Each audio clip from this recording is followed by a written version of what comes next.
intention of this symposium at the outset.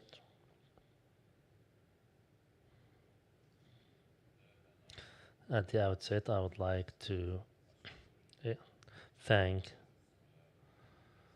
our colleagues in the Gulf and Arab Peninsula Studies Unit for giving me the opportunity to moderate and chair this session.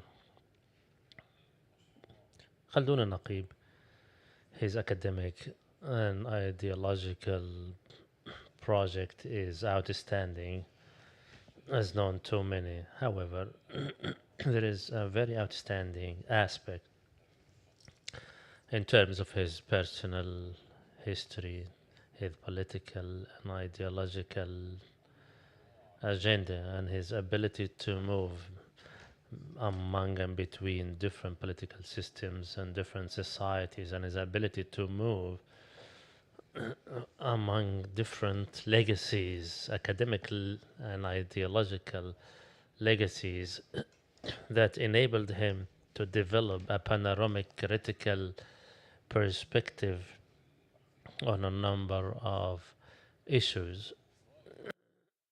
To me, he provides an outstanding model of blending or creating a blend between the ability of political activism and political engagement and changing realities, and also thinking of the reality by way of adopting different academic and ideological foundations. Today, we are required to examine this legacy left by Khaldun Naqeeb and to focus, more importantly, according to me,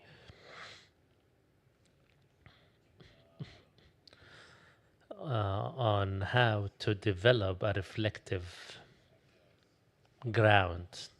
I mean, how this is reflected on the political and cognitive domains without being cornered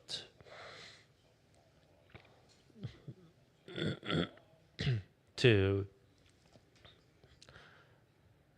different and conflicting political and ideological thoughts. I believe Khaldun al-Naqeeb depends mainly on agility, movement within different knowledge spheres within the Arab world and Arab Peninsula. This enabled him to steer away from the established analytic boxes. Without further ado, it is my pleasure to introduce Dr. Abdurrahman Al-Ibrahim. His title is Khaldun Naqeeb, a historian.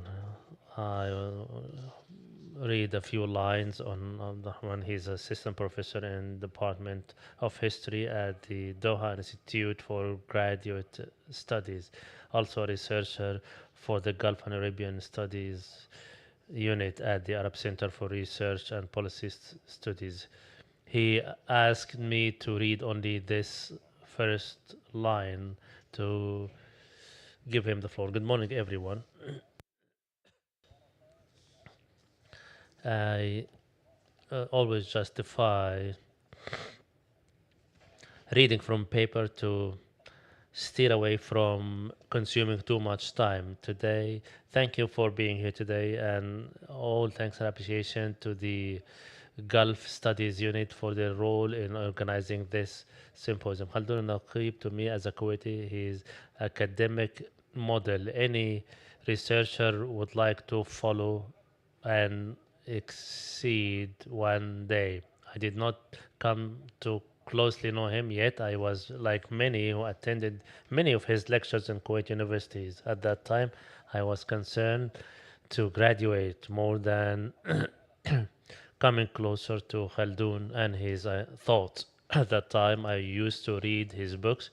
I find some academic solace, finding it different from what is prevalent in the 90s. However, our minds at that time, nor did he was safe from being intimidated as many social tides were conflicting his ideologies and have been warned and if not intimidating us from reading his books. Those to,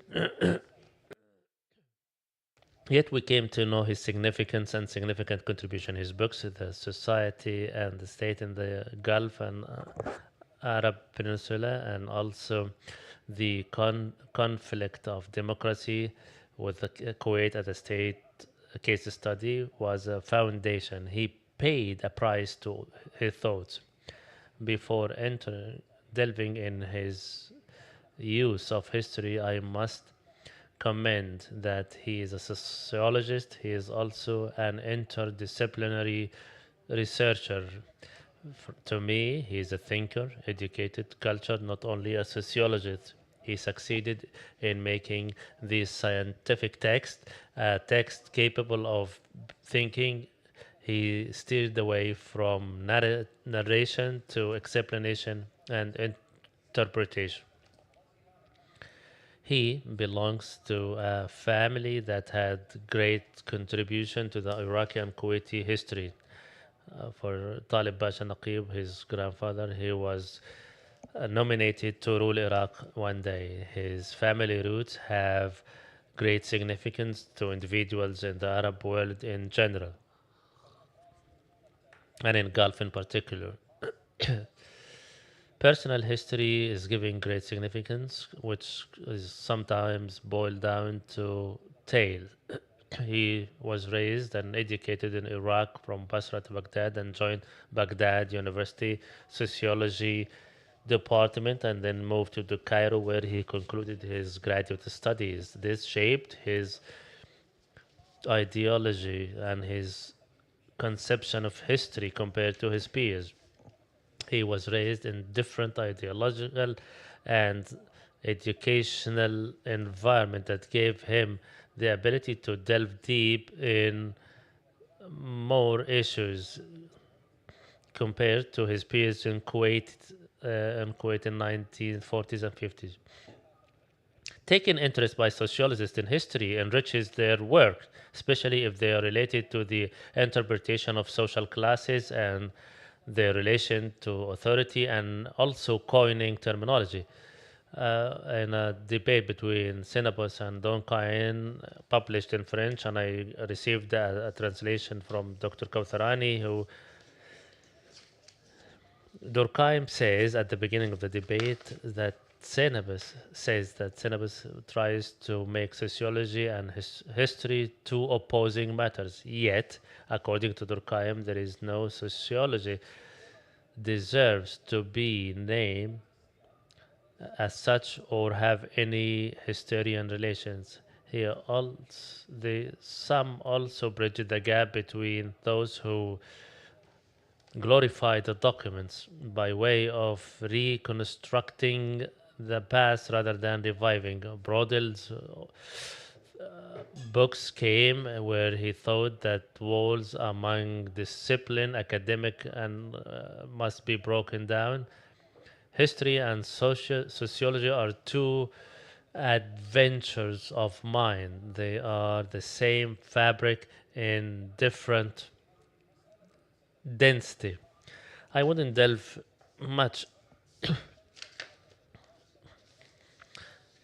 I rely on the French school of thought of Broch and Fader, including the modern history. Back to Khaldun, as he closely followed the outcome of researchers in the West relating to sociology, history, and other disciplines, as reflected in his lectures and books.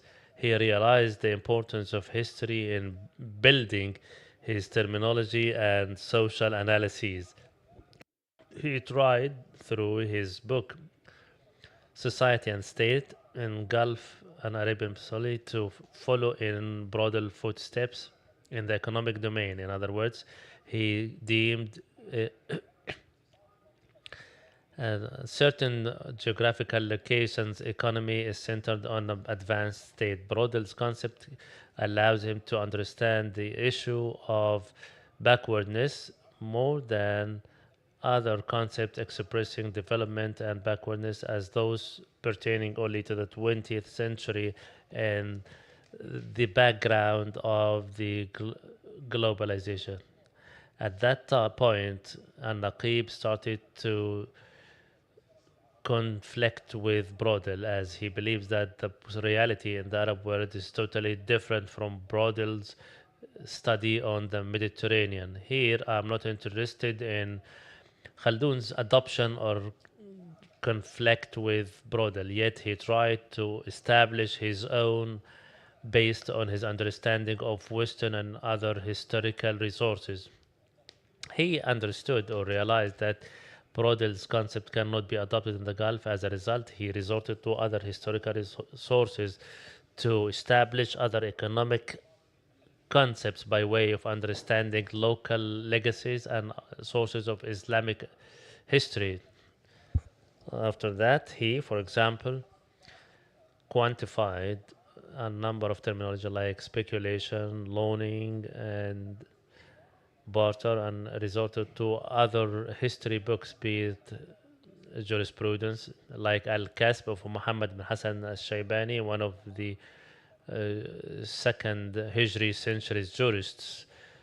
He relied heavily in understanding these economic concepts through their historical, cultural, political, and religious frameworks. He also resorted to other resources, as mentioned by himself, like the book of Abi Ali Tanuki of Nishwan al-Muhadara and Akhbar al-Mudakara, Jami' al-Tawarikh of the 5th Hijri century, and also another book of Abdurrahman al-Jaziri, an Egyptian jurist and who died in the 1940s on the four Islamic doctrines. He also resorted to other historical resources in the Arabian Peninsula and Gulf by relying on them on understanding the structure of the societies he examining. Lorimer, the manual or guideline to Gulf, Khalid al-Atsani, and his memoir on Kuwait as a case study by linking the economical analysis of the social one. Khaldun also adopted the role of historian in order to provide social structure, as contemporary historians failed to perform this role.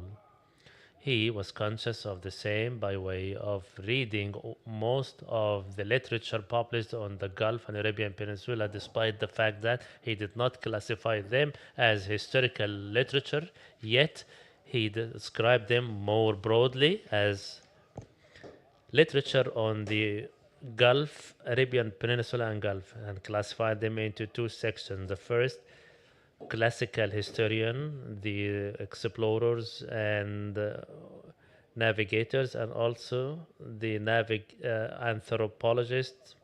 And the second one, according to him, journalists and documenting historians. And some read it as reliable historians, yet he meant documenting as those using documentary proof. He also delved in historiography on the region in terms of time and place and how they adopted history. He realized that conventional historians like Ben Bishir, Abdulaziz Rashidi, and Mahmoud Shukri al-Alusi, and others were providing history of rulers and their successions, and they were centered on conflicts, battles, and tribal conflicts, while the second, who called them the documenting historian like Jamal Zakaria Qasim of Futuh al-Khatrash, Ahmed Abu Hakma, and others, he criticized their production as they rely directly on the archive totally and completely, as they replaced documents with history without using methodological tools to interpret these documents. As a result, they describe them as narrators. This classification of historians leads us to examine the case at that time. He published his book in at the end of the 80s, Society and State, with a number of PhD theses on the history of the Arabian and Peninsula, discussing the society of Najd, for example, which had benefited, could have benefited him if he had examined them, like Abdullah al-Jaini in PhD thesis in the United States in 1983, which was translated before years. Najd, the pre-Wahhabi Najd, also those written by Abdurrahman al-Araini in Arabic on the social life of the nomad and urban of Najd. And what another was MA thesis, the other was the PhD thesis at the end of the 80s, together with others written by Abdullah al-Uthaymeen.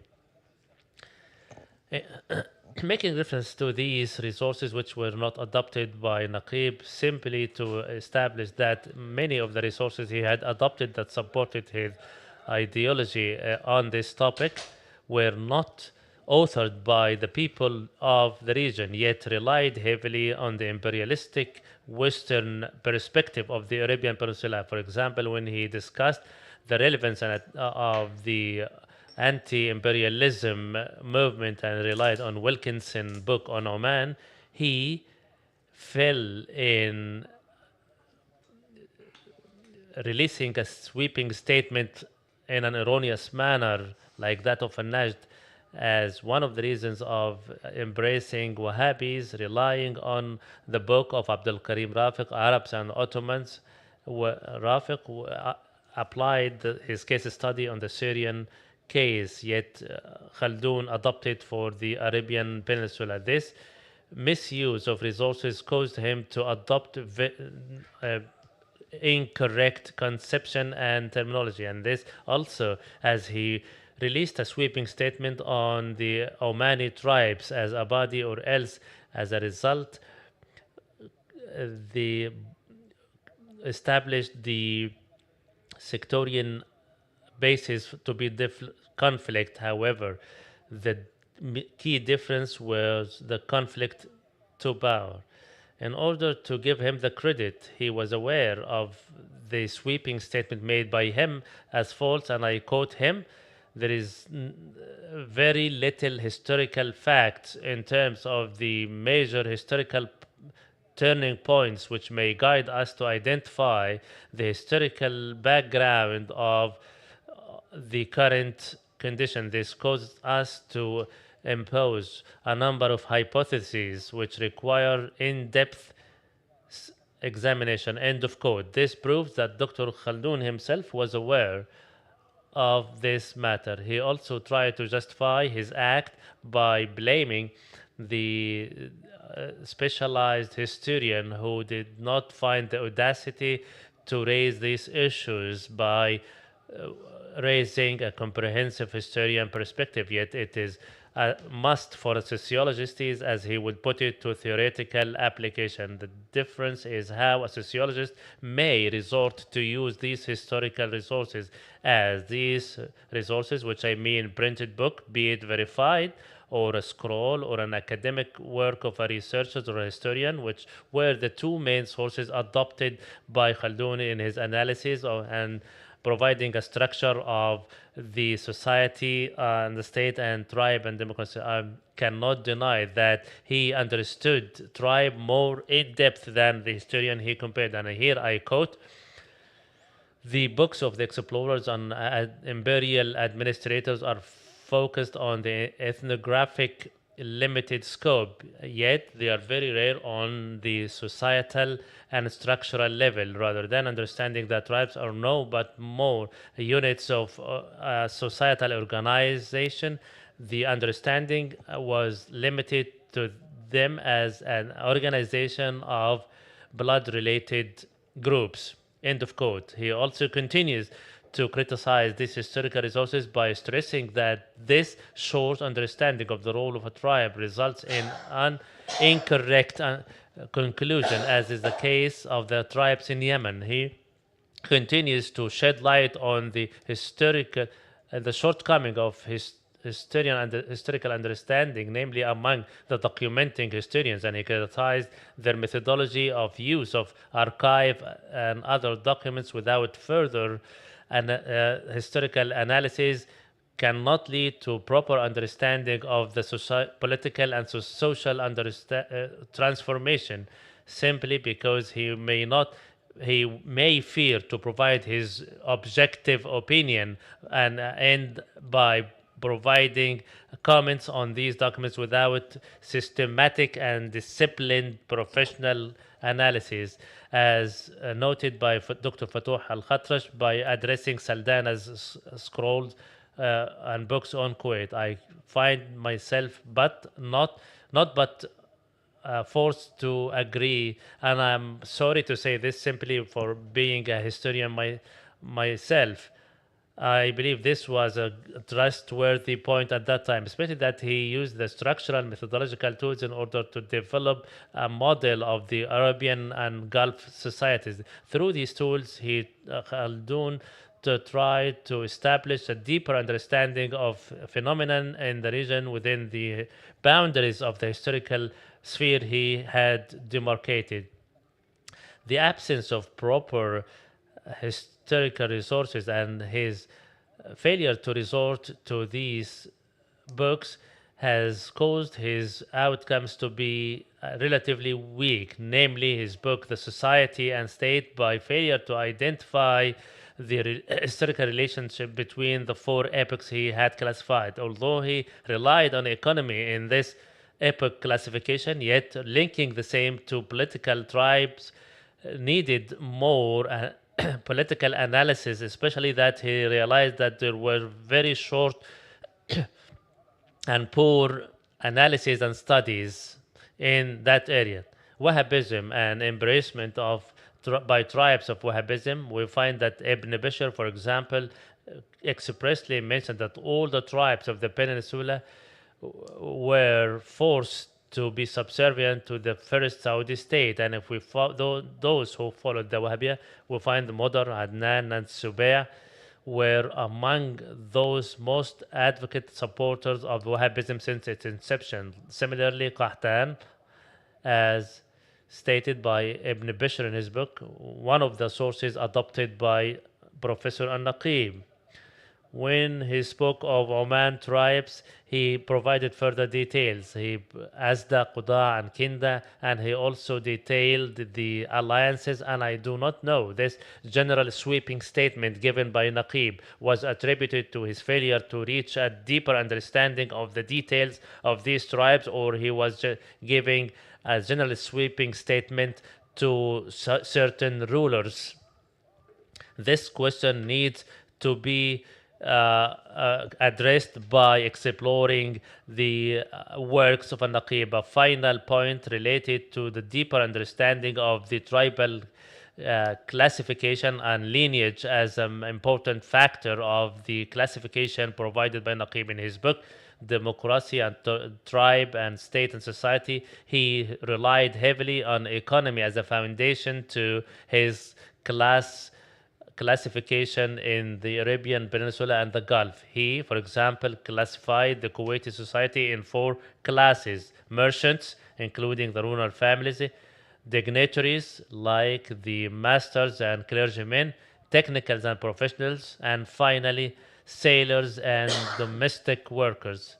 He linked the ability to move within one circle up and down, stressing that there is a limited sphere to that. And here comes the importance of sociology, social analysis of anthropology, which he realized when he mentioned the issue of lineage. Yet he built it mainly on economy when he explained the mechanism of lineage, and limiting this to the top merchant class and denying it to the rest. There is a lineage based on blood relation, like as among individuals, and those coming from intermarriage. Both played a key factor up and down, climbing up or coming down within one class, or moving from one class into the other. if a professional or a shopkeeper, according to his classification, getting married to one in the top upper class, he can climb to the higher one despite the fact that he is not that rich. The same applies to the non principal person belonging to a particular class. This classification is attributed to the principality to this class. For example, large families operating in trade in early times of Kuwait were belonging to Az tribe, which had the lion's share from among the merchants controlling the capital in Kuwait for a long period of time. Belonging to this tribe, accompanied by financial wealth, managed these families to reach more prominent positions to other families who reached Kuwait at a later stage or who belonged to other lineage.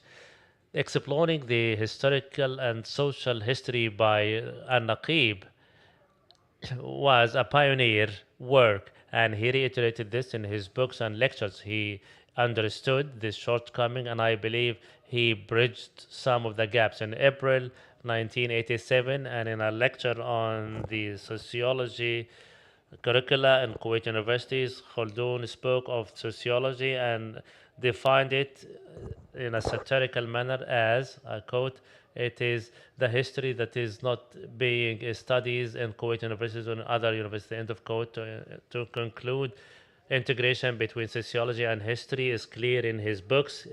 Khaldun was aware of the importance of history when writing about societies whose history was not drafted yet in the Arabian Peninsula or Gulf in general. Being a sociologist, yet he tried with his tools to explore history, to write about society. His books today, with their in-depth and significance, requires to be reviewed and embarked on, and his theories must be expanded like tribes, social tribes.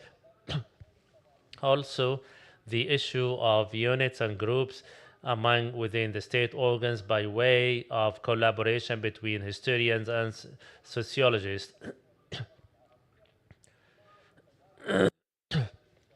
As we more attention is given to the oral history, and with the emergence of other scrolls and scripts that were not present in the past, in addition to the recent digital archive which enable easy access to books and resources, will all enrich the study and examination of this particular domain.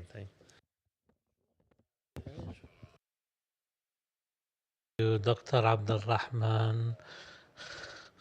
This intervention takes us back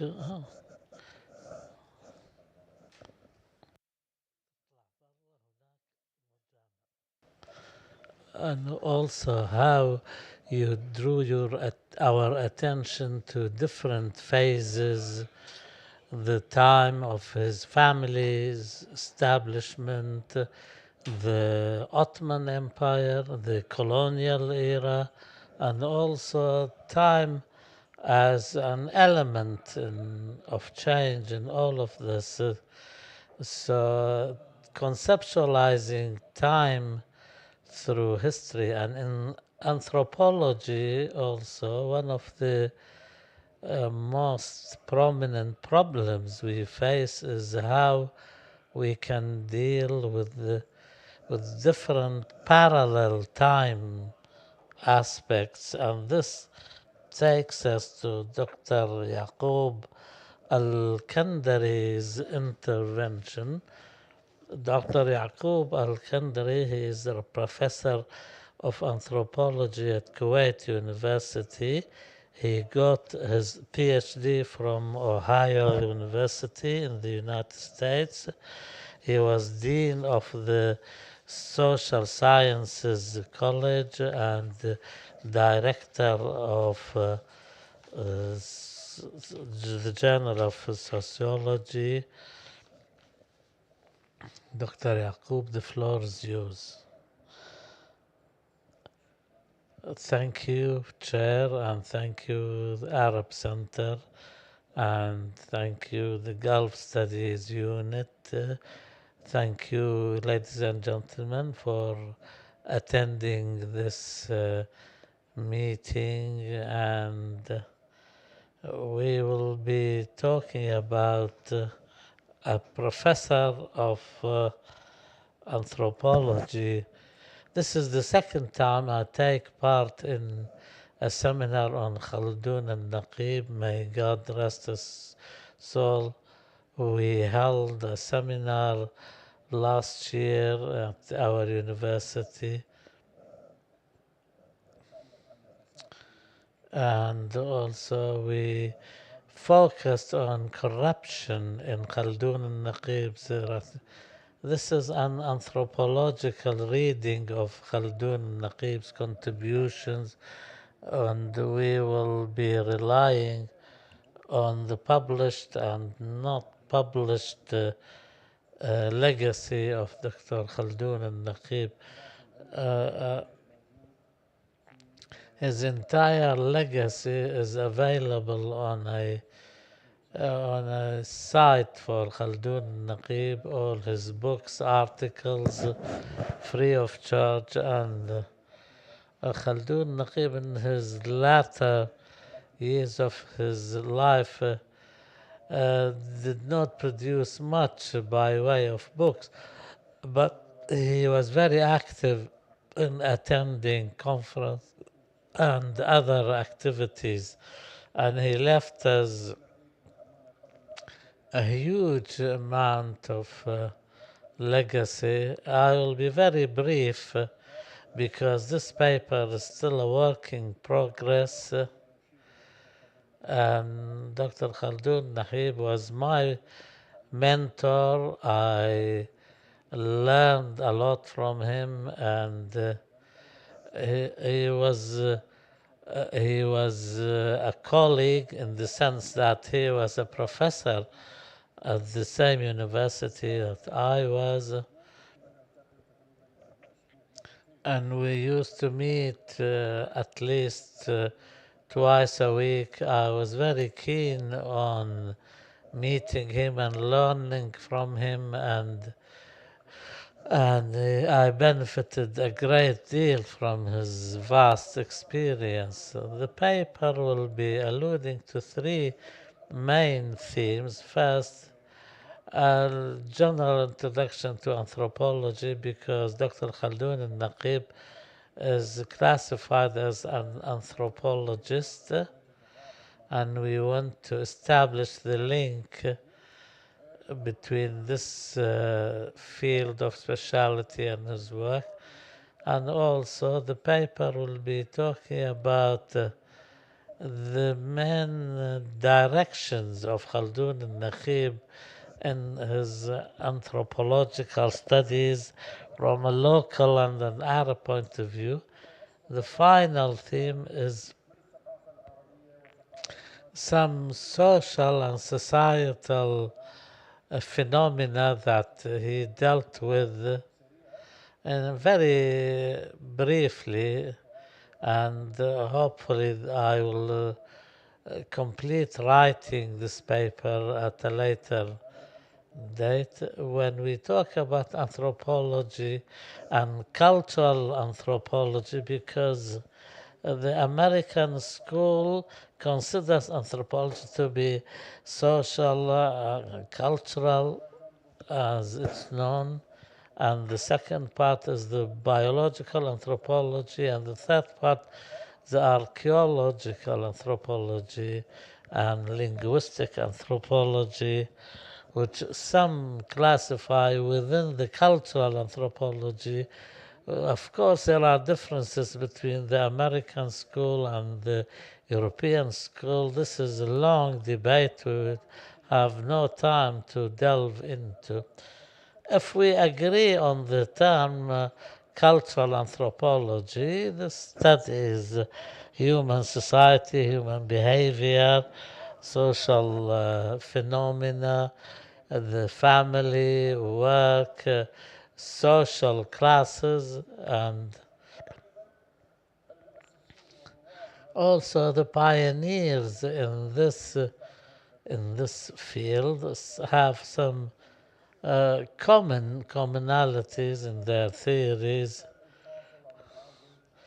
There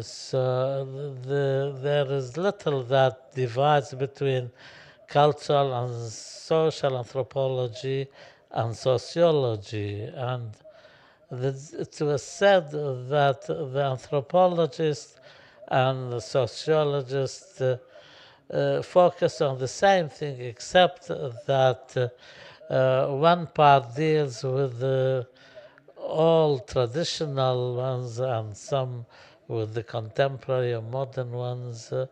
And of course, after a time when most communities have been studied and there is little communities living outside towns and cities, so the focus was on urban societies and the focus was on so the distinction between sociology and cultural anthropology now is very slim indeed, although it must be said that the anthropology goes in the direction of the ethnographics and the comparative studies. So when we want to talk about this, the the focus is on culture in all its aspects, social, economic, political, whatever, and to analyze this culture and also to compare this cultural behavior with other cultures, description, analysis, etc. And the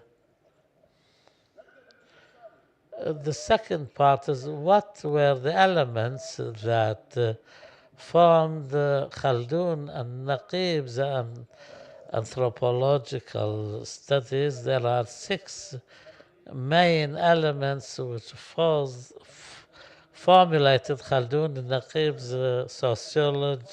sociological and anthropological personalities.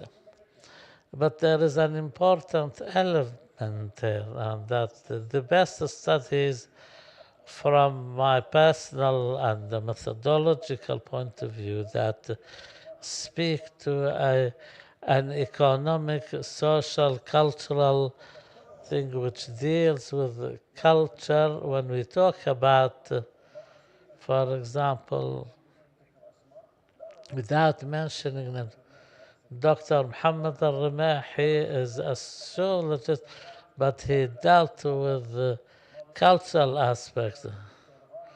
Dr. Ghanem Najjar is a politician, and when he talks about politics, he talks about cultural aspects. Dr. Baqir Najjar and others. And there are other researchers from my own ecosystem who link these aspects to the cultural aspect, because understanding culture is important for them to tackle the theme they want to deal with. The second thing is what formed Khaldun and Naqeeb's personality. Khaldun al-Naqeeb attended a private school in Basra, then secondary school in a Jesuit college, and which was a Christian, like 50% were Muslims, 35 Catholics and Orthodox and Jewish students also. Then he went to Cairo University, another school of thought. Then he got his higher diploma from the UK. But I know that Dr. Khaldun Naqeeb studied anthropology as a diploma. I haven't found any resources I asked his son Zaid, I said, I know your father studied anthropology, but I don't have any evidence. He too couldn't find any evidence. Then he went to France, but he went to the US and he got his master's, and then from Basra to Cairo to the UK to Paris to the United States to Kuwait. This has expanded his understanding of different cultures since his very formative years. He was born in Basra. Basra had people from Arabs and non-Arabs, Indians, Persians. There was a majority of Muslims with a minority of Christians and Jews, people who were engaged in farming and agriculture, people from the Arabian Peninsula, from the Levant. So this was an ecosystem which is very diverse from a cultural point of view. That's why we understand why Khaldun Naqeeb went in this direction of understanding culture. Also, Kuwait University, which was considered to have one of the biggest anthropological departments. When he was there was an elite of professors there. Ahmed Abu Zaid, the founder of Arab anthropology, social anthropology, Muhammad Abdul Mahjoub, Sayyid Hamid Ghawth al-Ansari from Austria, Sulaiman Khalaf, Muhammad Najjar from Jordan, may God rest their souls. So this environment which linked sociology and culture and anthropology, which created a very rich environment indeed. Number five, his Khaldun al-Naqeeb was known to travel a lot, and he used to move from one place to another. And Dr. Mahmoud Aouda called him intercontinental traveler because of his many travels throughout the world. The sixth characteristic of Khaldun al-Naqeeb's anthropology is the very nature of his personality. Anthropologists, by the way, have a unique personality. They seek for knowledge and information, and these kind of people that have to have certain traits which help them, in fact. Khaldun al-Naqeeb has a very unique anthropological personality. He is a very kind person, easygoing, serious, smart, and sense of humor, and very high, noble characteristics. And and he used to call the waiter who brought him tea or coffee Mr. or Master. So he had different traits which increased his friends at all levels.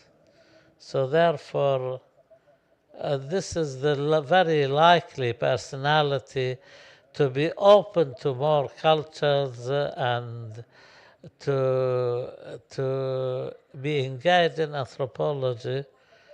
The final part I'll be talking about is I used through my literature review of the social cases that Khaldun al-Naqeeb dealt with from an anthropological and the sociological points of view.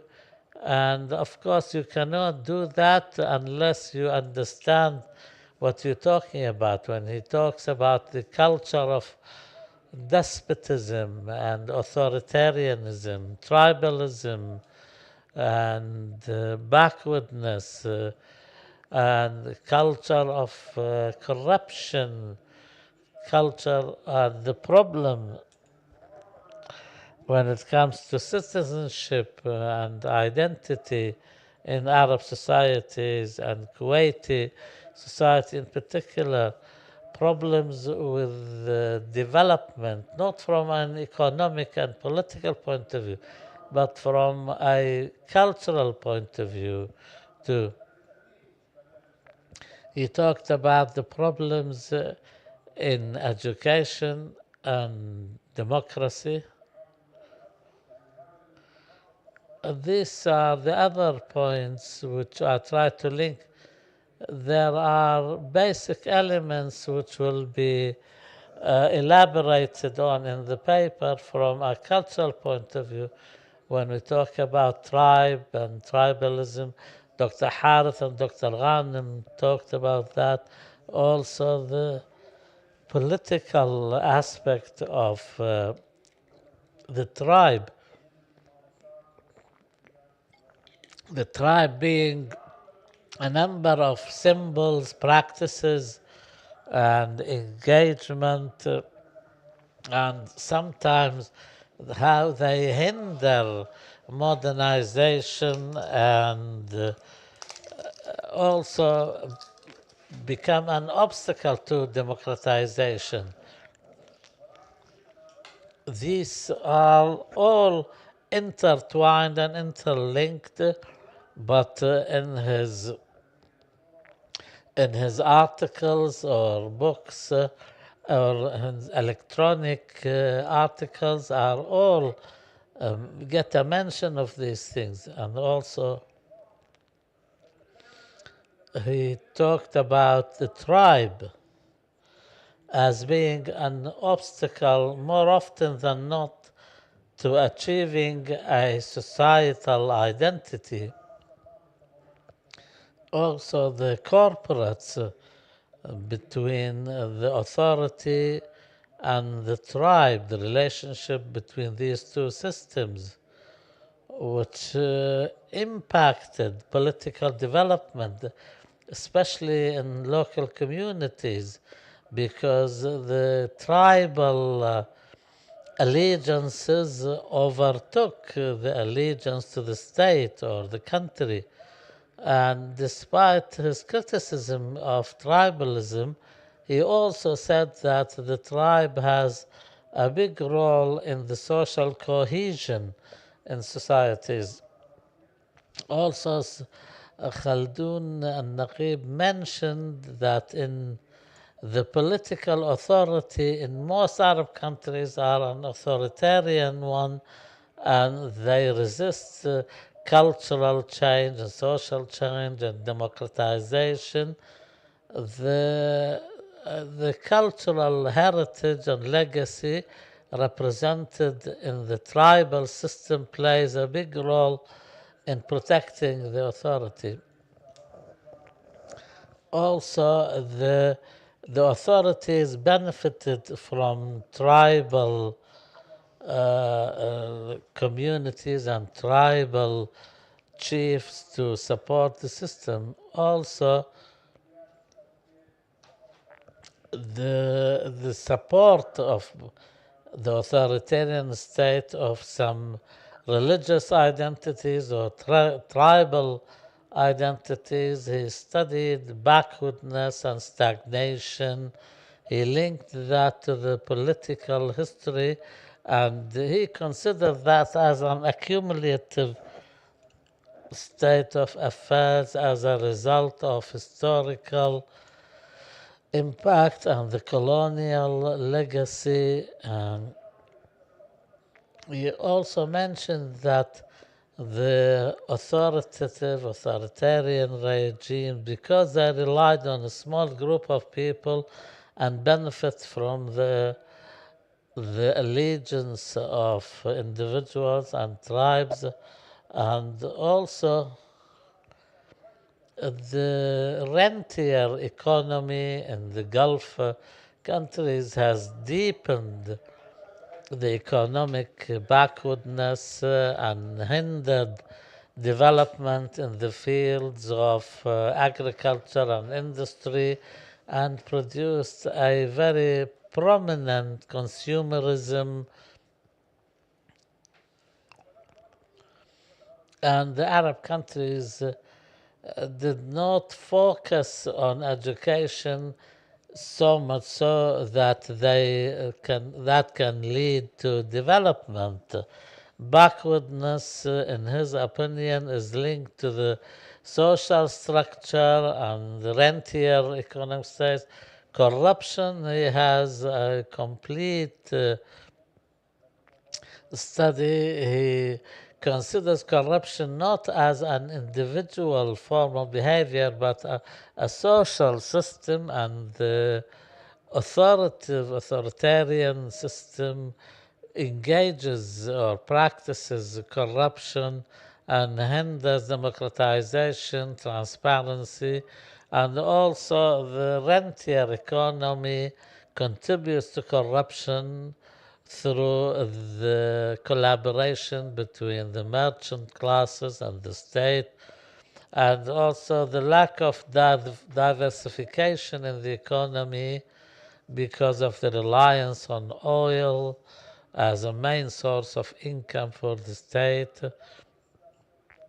Also, to misuse authority, and that spreads corruption, the lack of active civil society to counter corruption because of the oppressive tools employed by the state, using corruption to keep power through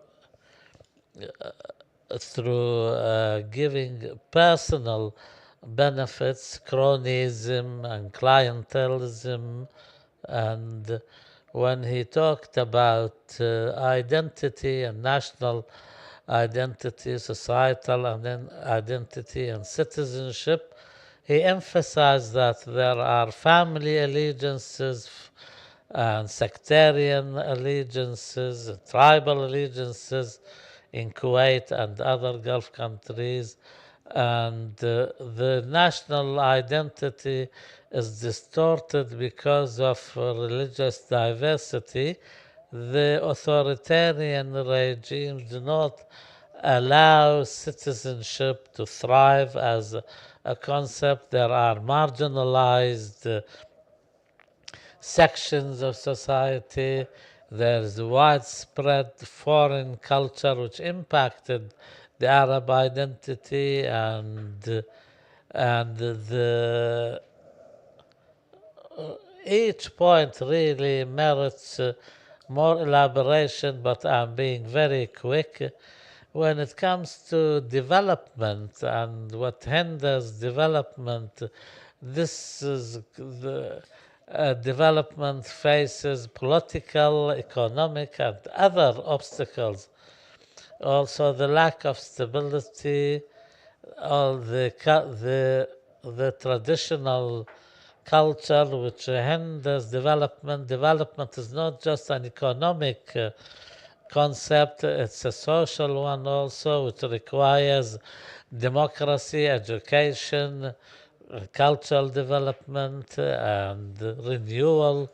Education, he criticizes the economic and the educational system and how it needs reform, comprehensive reform, and it's the basic requirement for renewal,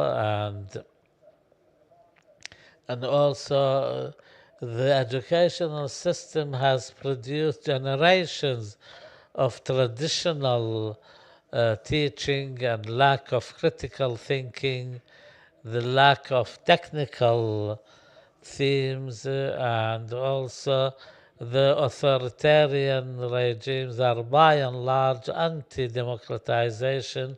Tribalism hinders democratization, and the weakness when it comes to engagement in democratization. Democratization is the basis for getting rid of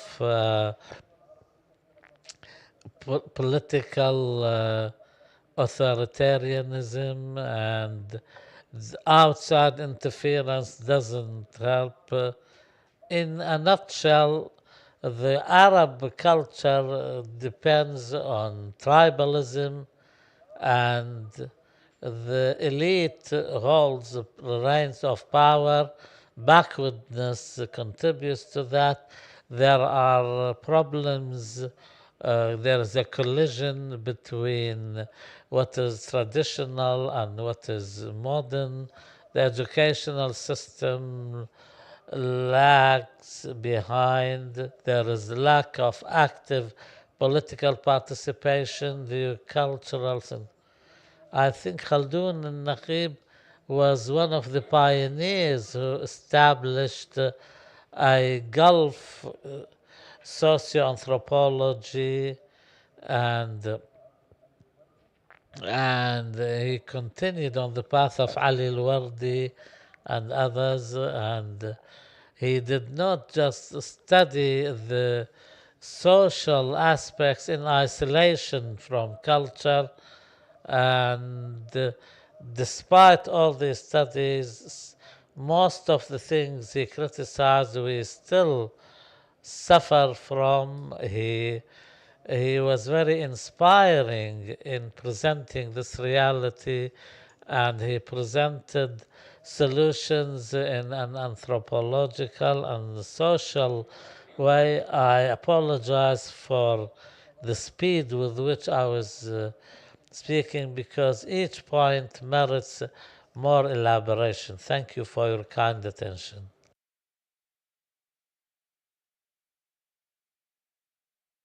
Thank you, Doctor. It is noticeable in Dr. Yaqub's presentation is his reference to what degree how al-Naqeeb benefited by the anthropology's methodological way of thinking, which is based entirely on analysis and understanding of the tools of productivity, like culture as a tool of productivity and production of meaningful issues. If we wish to gather what Dr. Abdurrahman raised in terms of Naqeeb's attempt to provide a time blend within which he could move within different spheres of this social history with Dr. Yaqub's presentations, namely the culture analysis, we can place Khaldun al-Naqeeb in among the generation of Arab sociologists who constitute a transitional period in the 80s. What's outstanding as an outstanding feature of 19s, prominently Khaldun al-Naqeeb, was the transition from translation and Arab localization into authoring and writing. There is no doubt his leading personality contributed to laying the foundation to the Arab sociology which is based on authoring and original writing rather than localization and translation of foreign resources.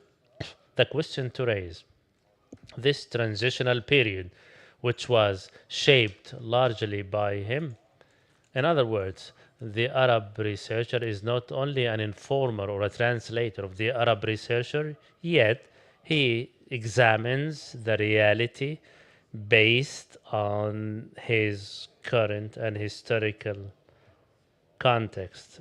It is more outstanding is that the group or the peers of sociologists, and Naqib included, were living in the beginning of the dismantling of the Arab state or the Arab nation and the trend towards consumerism as a new feature at the end of 80s and beginning of 90s, as if yet those group of peers seem to have been working in a different time.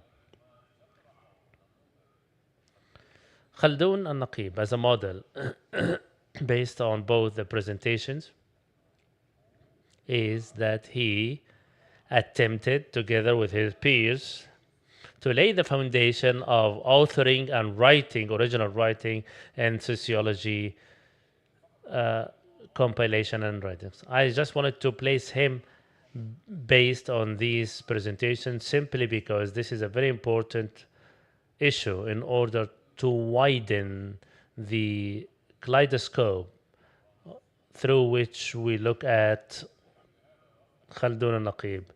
Without further ado, I open the floor to question.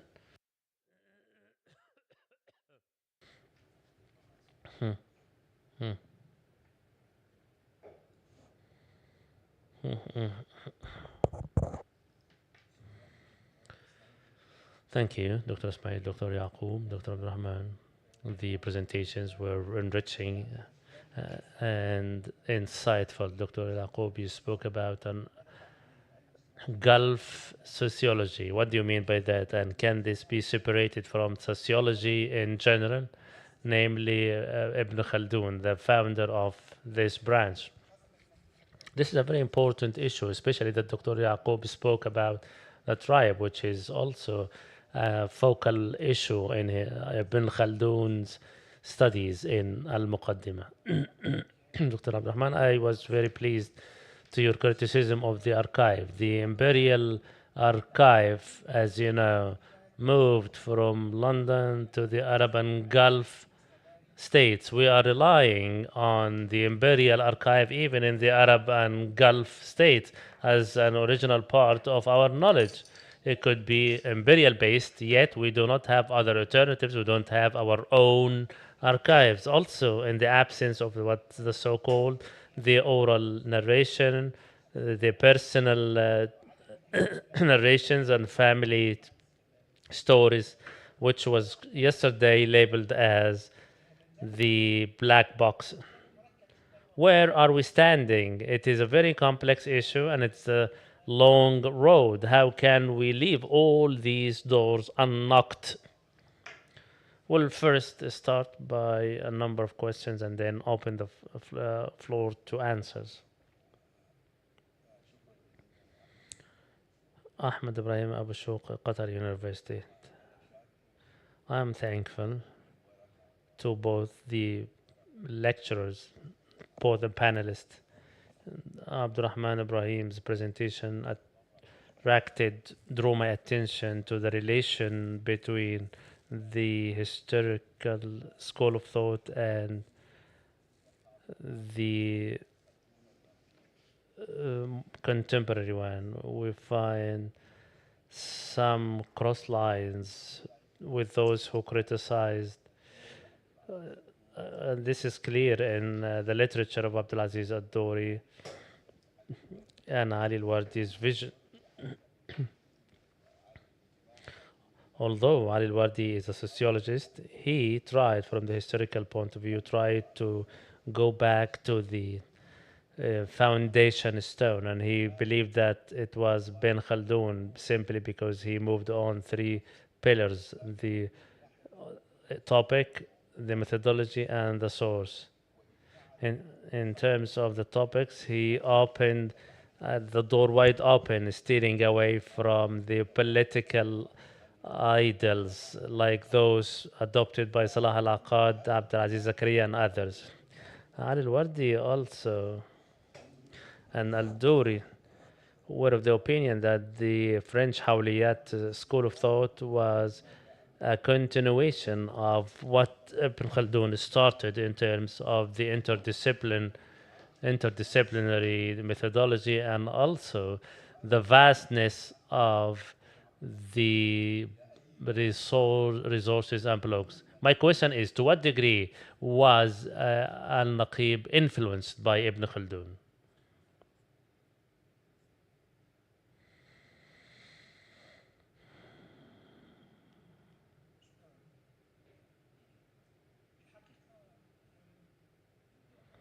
As a matter of fact, I would like to.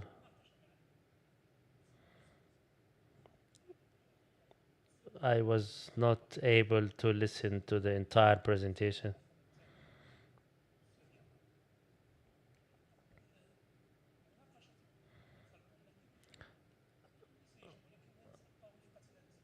Al Khaldun Naqib should be examined in three different perspectives: with, post, and pre,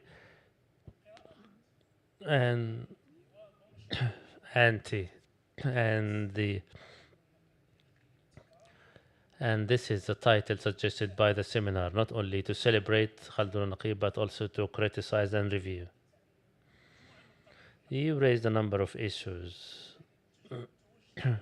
which are of deep concern to me. Each require an independent, dedicated seminar. However, I will focus on a particular issue, which is you focused on the anthropologist and the cultural aspects. Yet, if we delve deeply in the work of al-Naqib, I believe he was much interested in the structural aspects influenced by the Marxism and other theories. His interest in anthropology was to some degree very decent or restricted. If we would like to address the issue of the structure of authority and state in the Gulf, there are certain cultural approaches which are known to you as well.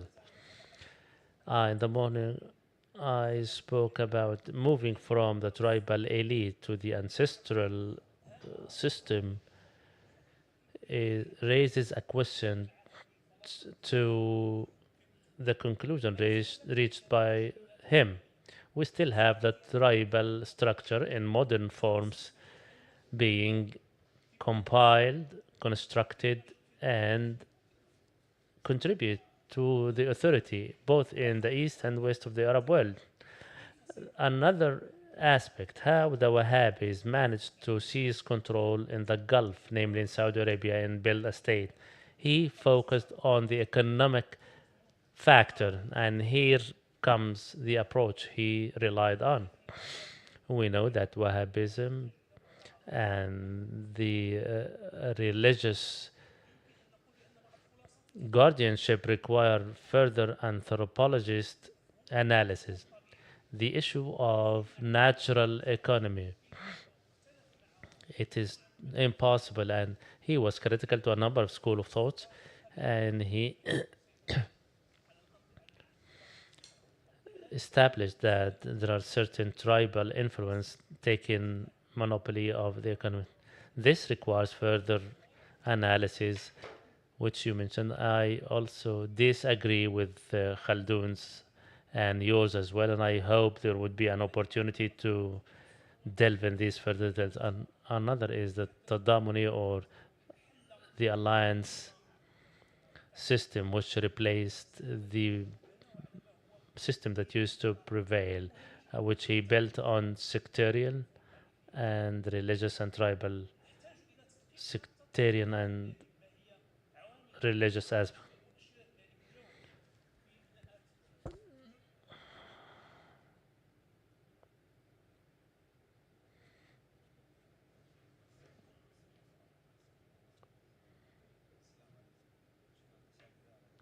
Thank you for this valuable presentation. Mu'taz Faisal, a researcher in international relations. My question to Dr. Yaqub.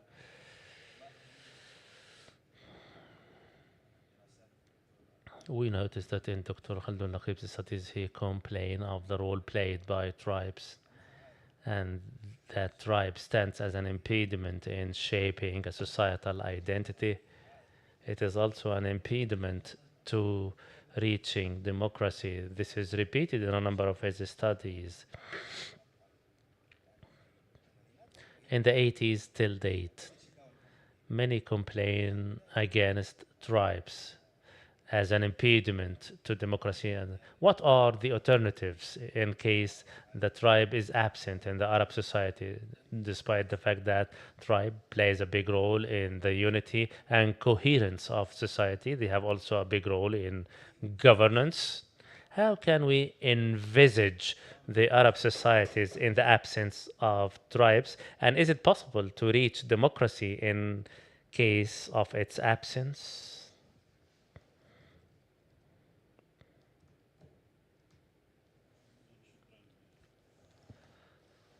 I begin by thanking Dr. Ismail for your introduction. Very useful. Dr. Abdurrahman as well. Dr. Yaqub, as you have presented a very useful and beneficial paper. Without delving in details, I would like to speak about an issue I raised with Khaldun himself in the early days. I have benefited a lot from my examination and analysis of tribe and their role and relation with the state and authority. Yet it is a social phenomenon we cannot abolish. Uh, he says no, but he meant tribalism, not tribe. This tribe is a social reality. When it turns into tribalism, here becomes a problem. A tribe in general, as a social phenomenon, has no problem. The relation of a tribe to the state I've been trying to examine, be it in Iraq or Jordan. There is, based on the examination of the tribal reality in Iraq and Jordan, there is a particular legitimacy of tribes. They have commissions or committees which can perform conciliation and reconciliation, and courts can resort to on many occasions. This is not available, this is not present in the Gulf. They cannot be deemed as an authority, totally different from the court and court systems. The state is ruled by a person or a branch of a tribe. Therefore, there is a harmony which is a tribal component with other tribes. The state is trying to bring under its authority. This brings into conflict on many occasions, and this happened, namely in the early days of the establishment of the Saudi Arabia. This is the third republic, the third state. Very extreme tribalism, which like that of Somalia. What is a challenge in Somalia?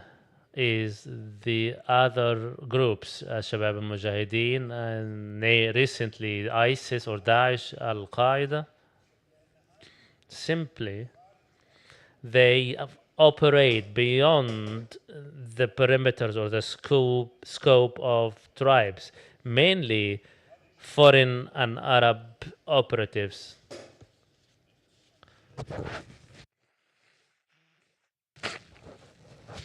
Using the right terminology is very important. Is tribalism, which is not the tribe or the family. The relation of the tribe and state, as we noticed in Kuwait, tribes used to hold sub elections for the general elections, and they held primaries. Many said, if you are object against our primaries, the Republicans and Democrats in the United States are doing the same.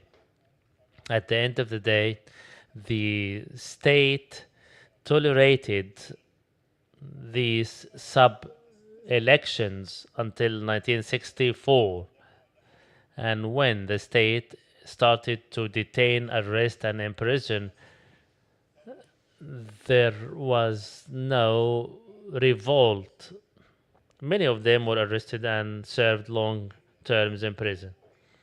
My issue is, and the use of appropriate terminology, tribalism rather than tribe.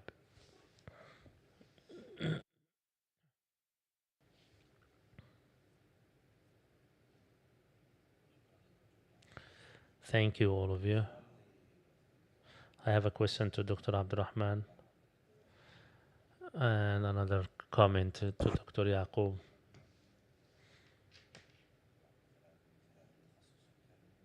Based on your specialization, can we consider Khaldun a historian interested in the contemporary time which he lived with all its conflicts?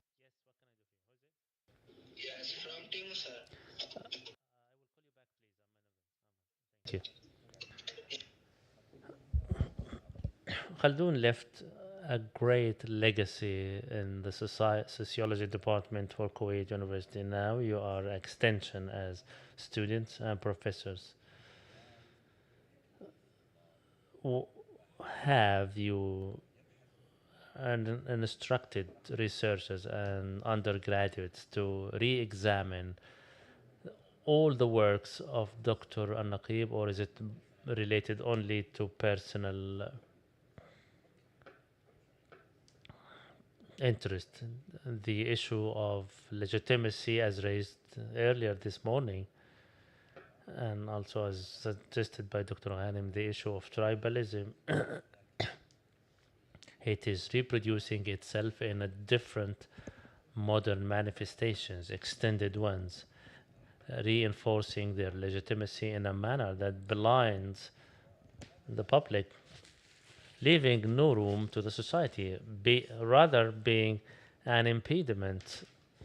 There is a process of modernity or modernization in form, yet deep down there are very significant backwardness. This is was highlighted. This was highlighted earlier by Dr. Khaldoon early in 1987. The role of research center, sociology and anthropology departments in his own university.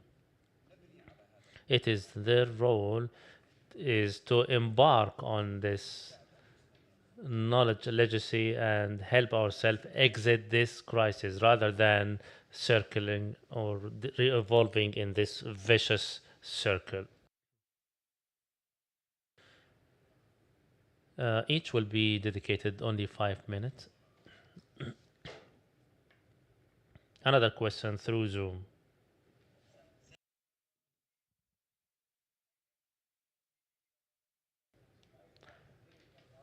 As Din Al Farag of Morocco, I would like to engage with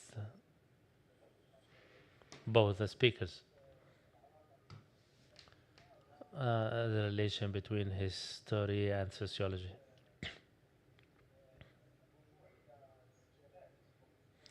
Going back to the arguments and debates between the philosophers, some deem it as pointless, as sociology studying the general rules, while history is interested in examining specific geographical and time specific events. There are more serious debates was that Fernand Braudel, when one Fernand Braudel released his book Materialistic Civilization, Economy and Capitalism, and Bourdieu and Braudel engage in this debate,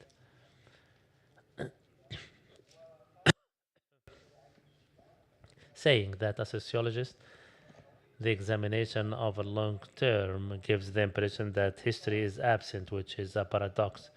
Therefore, the historical narration, which is based on long term, are concerned with political arguments, yet operates certain cross sectional examinations that, as a result, the long term perspective does not necessarily mean the absence of history. The other issue relating to the relation of sociology with anthropology and how Dr. Yaqub al Kandari analyzed al-Naqeeb from an anthropological point of view. I have read that many anthropologists criticized al-Naqeeb, yet we must know that he relied on methodology that focuses on holistic concepts, and therefore I believe he had sharp consciousness to anthropology, which is, as we know, an imperialistic science, as dubbed as such. Yet he exercised his own anthropology utilizing the tools of foreign and imperialistic anthropologists.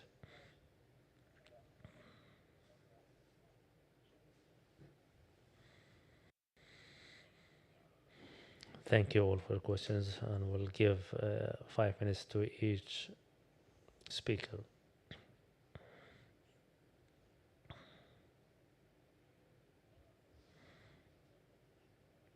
Thank you for all your comments and questions. All the comments are very, very valuable.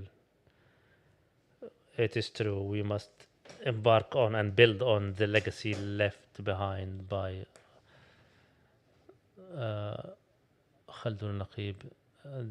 When he spoke about the Gulf sociology, he spoke about the specific characteristics of the Gulf society, which is complemental to the Arab. Yet he raised certain issues that specific issues of Gulf, even the tribe, the concept of tribe. The tribe is different.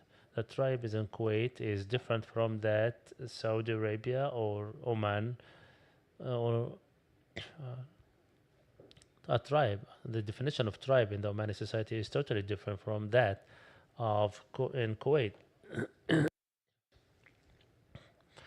As Dr. Ghanim said, the issue of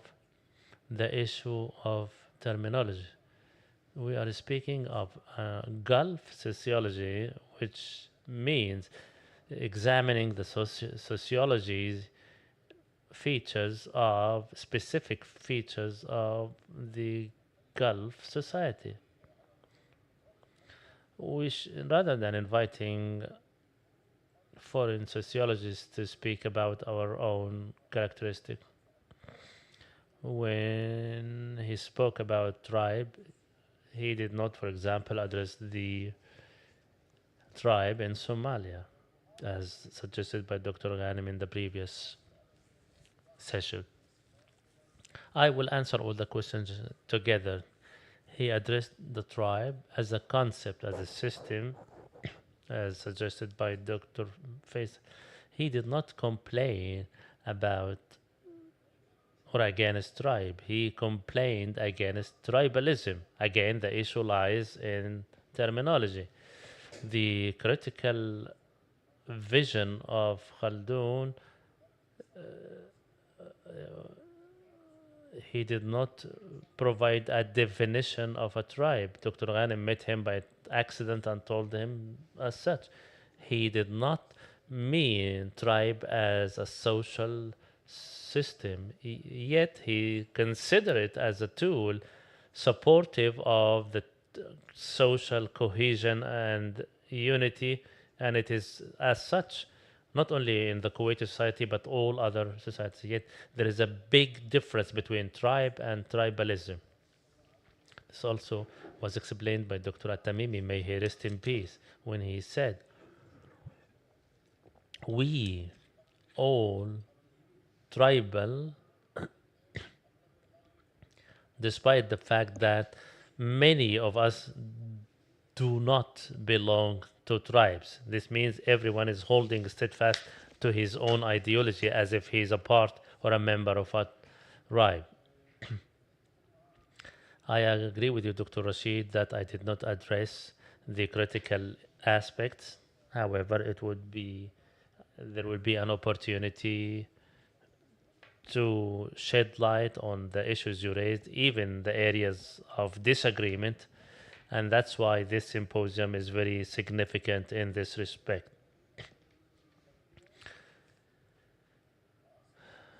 Dr. Said, you spoke about the huge legacy left behind by Dr. Al-Naqeeb. Yes, it deserves to be relied on, embarked on, and built on. And we in Kuwait University from the coming semester will have an MA degree in anthropology. It is the first time, in addition to another MA program, which is a very significant issue in terms of embarking on and building on this as a step towards preserving his legacy. I will start by Dr. Azuddin. Say, I envy all those from the Moroccan and Maghreb countries who speak French simply because I'm interested deeply in these French schools of thought. Yet the language is a big impediment, as well as the translation. Dr. Mansour, I totally agree with you. I understand the significance of the imperial archive, yet he relied on the analysis of historians who relied earlier on imperial archives, and today, and this is the problem, these days the archives are available, be it in Qatar or in Abu Dhabi, and that's why we believe our sociologists and anthropologists, if they do not hit directly into them. And a third one, I did not have the opportunity to meet Professor Khaldoon himself in person. There were a number of archive materials in Kuwait television at that time in terms of the maritime economy, interviews with ship masters, sailors, etc. Had these been examined by Dr. Khaldoon himself, the sociology depth would have been deeper. He also spoke about Shaman's book on the history of diving, pearl diving. Also, the archives or the so called black boxes in Kuwait, it is much easier compared to other countries. Archives are, I mean, private archives were not available at largely, yet they are. Dr. Ahmed, thank you for your question. I also support your idea that he had a relation with Saleh Ahmed Al Ali, who is known to be influenced by the analyst school of thought.